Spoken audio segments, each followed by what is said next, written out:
اللہ تعالیٰ قرآن پاک میں فرماتے ہیں وَلْتَكُم مِّنكُمْ أُمَّةٌ يَدْعُونَ إِلَى الْخَيْرِ وَيَأْمُرُونَ بِالْمَعْرُوفِ وَيَنْهَوْنَ عَنِ الْمُنكَرِ وَأُولَٰئِكَ هُمُ الْمُفْلِحُونَ۔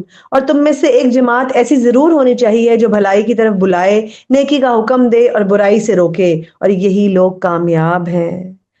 امت مسلمہ کا فریضہ امر بالمعروف اور نہی عن المنکر، یعنی نیکی کا حکم دینا اور برائی سے روکنا ہے۔ اللہ تعالیٰ نے کامیابی کا ایک بہترین کلیہ بتا دیا کہ ہم لوگوں کو نیکی کا حکم دیں اور برائی سے روکیں۔ ایک امت مسلمہ کا فریضہ کہ وہ لوگوں کو نیکی کی طرف بلائے گی۔ یہ دعوت دینا صرف علماء یا مبلغین کا کام نہیں ہے، بلکہ ہر مسلمان، میں اور آپ، استطاعت کے مطابق نیکی کا حکم دیں گے اور برائیوں سے روکیں گے۔ یہ ہمارا فریضہ ہے، یہ رسول اللہ صلی اللہ علیہ وسلم کا مشن تھا، اور ہم ان کے بعد اس مشن کو لے کر چلیں گے انشاءاللہ تعالی۔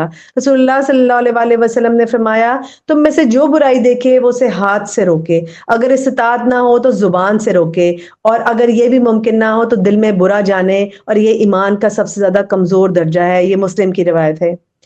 نیکی کا حکم دینا اور برائی سے روکنا مسلمان معاشرے کی بقا کے لیے بے حد ضروری ہے، اور کامیابی، حقیقی کامیابی انہی لوگوں کے لیے ہے جو یہ کام کرتے ہیں۔ اگر ہم کامیابی چاہتے ہیں تو ہمیں معاشرے میں بھلائی پھیلانے، نیکی کو فروغ دینے اور برائی کے خلاف کھڑے ہونے کا فریضہ یہ انجام دینا ہی ہوگا۔